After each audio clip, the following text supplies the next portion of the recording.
1966년 9월 리파노 하얼빈 시장이 10대들로 이뤄진 홍위병들에 의해 끌려 나왔습니다. 그 이유는 다름 아닌 그의 머리 스타일이 마오쩌둥과 같기 때문이었죠. 홍위병들은 그가 마오쩌둥과 같은 머리 스타일을 하고 있는 것을 보며 그가 권력을 갖기 위해 마오쩌둥을 흉내낸다며 비난했고, 그를 수많은 대중들이 보는 앞에서 무릎 꿇게 하여 삭발식을 진행했습니다. 그런데 이 삭발식은 단순히 머리만 깎기 위해서가 아니었죠. 홍위병들은 삭발식 전에 이발 가위에 나를 무디게 하여 잘 깎이지 않게 손봐놨던 겁니다. 그러니 당연히 머리카락은 가위날에 끊임없이 걸렸고, 그들은 강제로 머리카락을 쥐어 뜯어가며 그의 삭발식을 진행했습니다. 결국 리파노 시장의 머리에서는 피가 줄줄이 흘러내렸죠. 그리고 그의 아내 또한 예외는 아니었습니다. 이 아내는 홍위병들에 의해 끌려가는 도중 허리가 좋지 않아 허리를 필 수 없었음에도 홍위병들은 그녀에게 허리를 피라며 송곳으로 그녀의 엉덩이를 찔러댔습니다. 그녀의 엉덩이에서는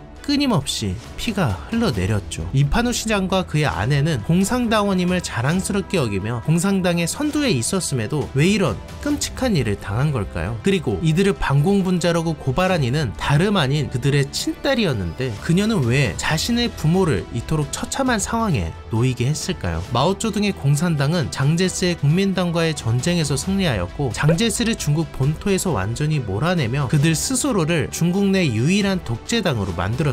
그들의 독재는 당연스럽게 썩어가기 시작했고, 공산당 간부들의 부정부패는 날로 심해져 갔으며, 그들을 비판하는 건 국가 반역행위로 취급되었기 때문에 그 누구도 공산당을 비판하는 지식인들은 존재하지 않았습니다. 그렇게 중국 패권을 쥔 마오쩌둥은 15년 내로 미국을 따라잡겠다는 엄청난 계획을 세우게 됩니다. 그리하여 대약진 운동이 시작되게 되죠. 그러나 그의 대약진 운동은 처참히 실패했고, 그 결과 중국에서는 4천만 명이 비참하게 굶어 죽는 전 세계에서 유례를 찾아볼 수 없는 비극이 일어나게 되죠. 그러자 공산당 내에서는 마오쩌둥의 대약진 운동을 실패라며 비판하는 이들이 드디어 나타나기 시작합니다. 덩샤오핑과 류사오치는 대약진 운동의 잘못된 점을 고쳐나가기 시작했고, 마오쩌둥은 대약진 운동 실패에 대한 책임을 지게 됩니다. 그리하여 공산당 권력에서 차츰 멀어져 가고 있었죠. 그러나 마오쩌둥은 이를 인정하지 않았으며 자신을 비판하는 이들을 반공분자로 낙인 찍고 이렇게 외쳤습니다. 부모 형제 상관없이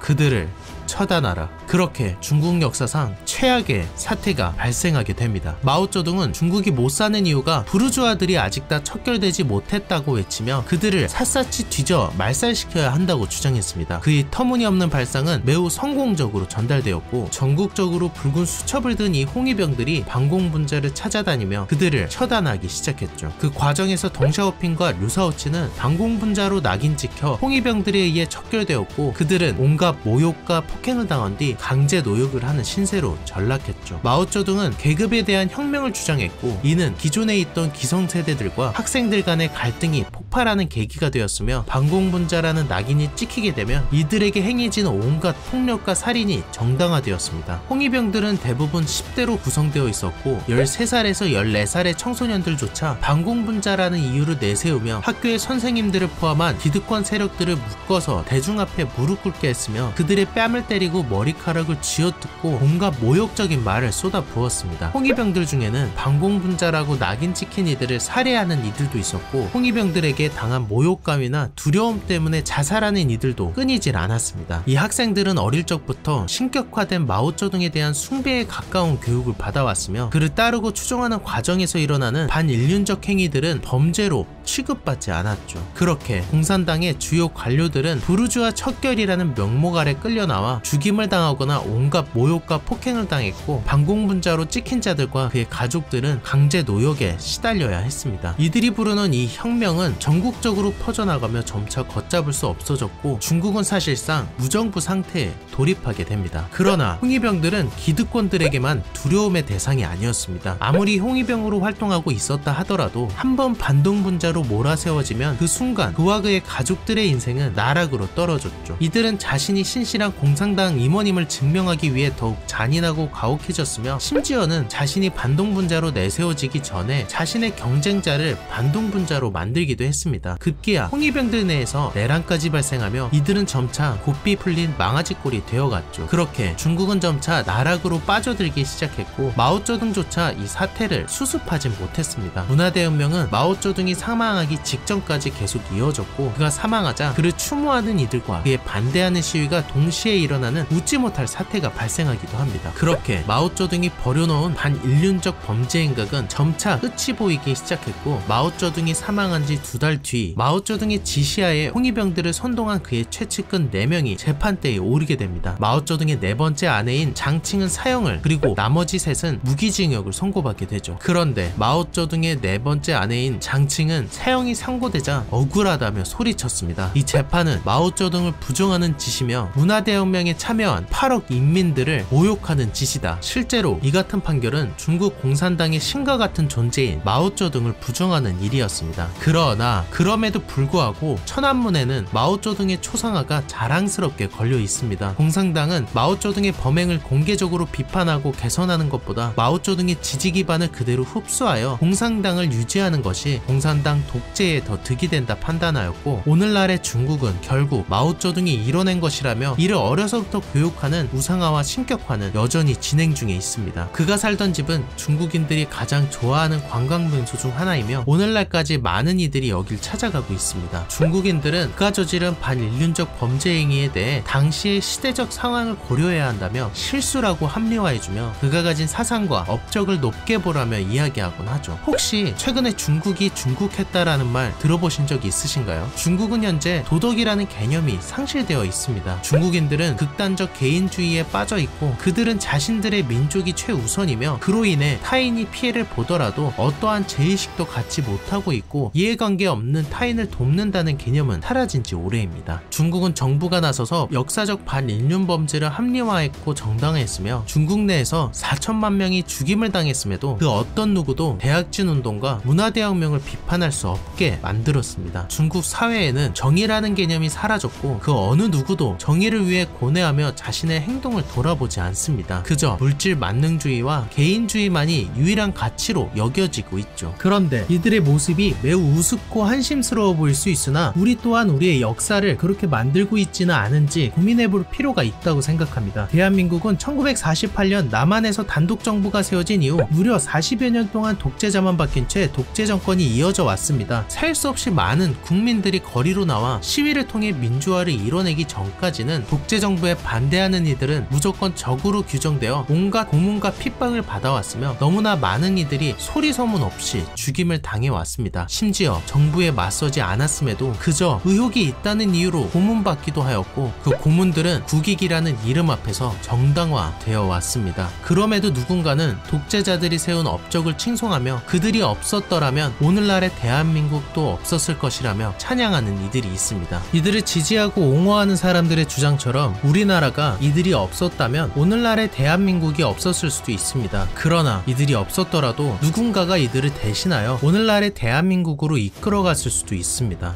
역사는 이미 정해져 있기 때문에 우리가 과거의 역사들을 어떻게 평가하느냐에 따라 오늘과 내일의 가치관이 정해지는 것이라 생각합니다. 우리가 만약 당시에 반인륜적 범죄를 옹호하고 그들을 막기 위해 목숨 걸고 막아섰던 이들을 비난한다면 오늘날 우리의 사회에서의 정의는 점차 사라질 것이고 물질 만능주의는 사회 깊숙이 뿌리박혀 선의를 베풀고 전도해야 할 종교조차 돈을 위한 수단에 불과해질 것이며 젊은이들의 어른에 대한 공경은 사라지게 될 겁니다. 머지않아 우리도 중국인들과 같은 나밖에 모르는 사회를 만들게 될 수도 있죠. 그리고 어쩌면 이미 그렇게 되어가고 있는지도 모릅니다. 우리가 그렇게 싫어하는 과거를 반성하지 않고 합리화하는 일본과 끝없는 이기주의 속에서 우리의 역사조차 자기네 역사라고 주장하는 중국, 우리가 과연 그들과 다른 사회를 형성하고 있는 건지 돌아볼 필요가 있다고 생각합니다. 그런데 이렇게 신격화된 마오쩌둥이 실제로는 어떤 삶을 살아왔는지 알고 계시나요? 주성님, 잇몸에 고름이 차기 시작하여 충치가 점차 심해지고 있습니다. 양치를 하셔야만 합니다. 호랑이는 양치를 하지 않고도 이가 날카로운데 내가 양치를 해야 할 이유가 뭔가? 다음 영상에서는 기겁할 만한 마오쩌둥의 사생활에 대해 다뤄보겠습니다. 영상이 조금이라도 유익하셨다면 좋아요와 구독 부탁드리겠습니다. 전 더 유익하고 재밌는 영상으로 찾아뵙겠습니다.